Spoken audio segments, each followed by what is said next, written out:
இந்த வீடியோவில் நம்ம எதை பற்றி பார்க்க போகிறோன்னா, வாக்காளர் அட்டை வைத்திருப்பவர்களுக்கு தற்போது மிகவும் முக்கியமான புதிய அறிவிப்பு ஒன்று வெளியாகி உள்ளது.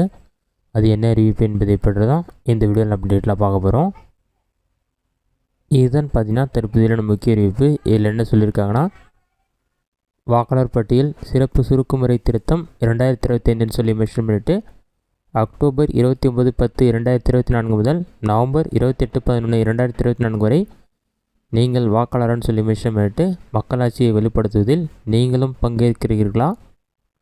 நீங்கள் பின்வரும் தேதிகளில் ஒரு தேதியில் 18 வயது பூர்த்தி அடைந்தவரான்னு சொல்லி கொஸ்டின் மார்க் மாதிரி கேட்டிருக்காங்க. இதில் ஜனவரி 1, ஏப்ரல் 1, ஜூலை 1, அக்டோபர் 1 இந்த தேதிகளுக்குள்ளும் உங்களுக்கு 18 வயது பூர்த்தி ஆகியிருந்தால் நீங்கள் புதிய ஓட்டர் ஐடி கார்டுக்கு அப்ளை பண்ணலான்னு சொல்லியிருக்காங்க.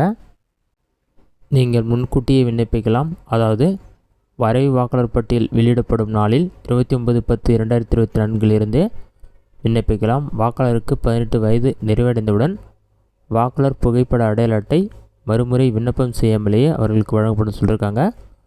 வாக்காளர் உதவி மைய செயலி மூலம் இணைய வழியில் விண்ணப்பிக்கவும் அல்லது உங்கள் வாக்குச்சாவடி நிலை அலுவலரை தொடர்பு கொள்ளவும் சொல்லி மென்ஷன் பண்ணிவிட்டு நீங்கள் ஓட்டர் ஐடி கார்டுக்கு அப்ளை பண்ணுறதுக்கு வெப்சைட்கான லிங்க் கொடுத்துருக்காங்க. voters.ec.gov.in வெப்சைட்டில் அப்ளை பண்ணலாம். உங்களுக்கு ஏதாச்சும் டவுட்னா 1950 ஹெல்ப்லைன் நம்பருக்கு கால் பண்ணி கேட்கலாம்.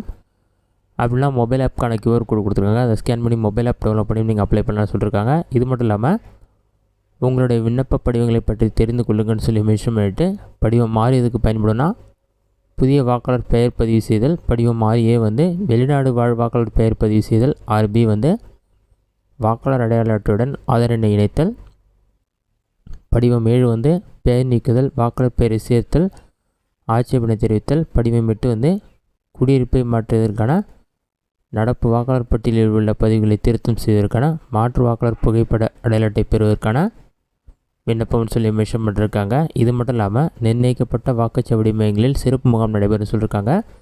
ஏற்கனவே பார்த்திங்கன்னா நவம்பர் 16ஆம் தேதி 17ஆம் தேதி சிறப்பு முகாம் நடைபெற்று முடிந்துவிட்டது. தற்போது 23ஆம் தேதி 24ஆம் தேதி முகாம் நடைபெற உள்ளது. நீங்கள் ஓட்டர் ஐடி கார்டு அப்ளை பண்ணாமல் இருந்தாலும் சரி, திருத்தம் செய்தாலும் சரி, சனிக்கிழமை மற்றும் ஞாயிற்றுக்கிழமை இந்த 2 நாட்கள் உங்கள் ஊரில் உள்ள வாக்குச்சாவடியில் சிறப்பு முகாம் நடைபெறும். நீங்கள் போயிட்டு அப்ளை பண்ணிக்கலாம். இதுதான் வாக்காளர் அட்டை வைத்திருப்பவர்களுக்குள்ளான முக்கிய அறிவிப்பு. இந்த வீடியோ உங்களுக்கு ஸ்டாக் பண்ணிக்கிறேன். இந்த வீடியோ பிடிச்சிருந்தால் லைக் பண்ணுங்கள். வேறு டவுட் கமெண்ட் பண்ணுங்கள்.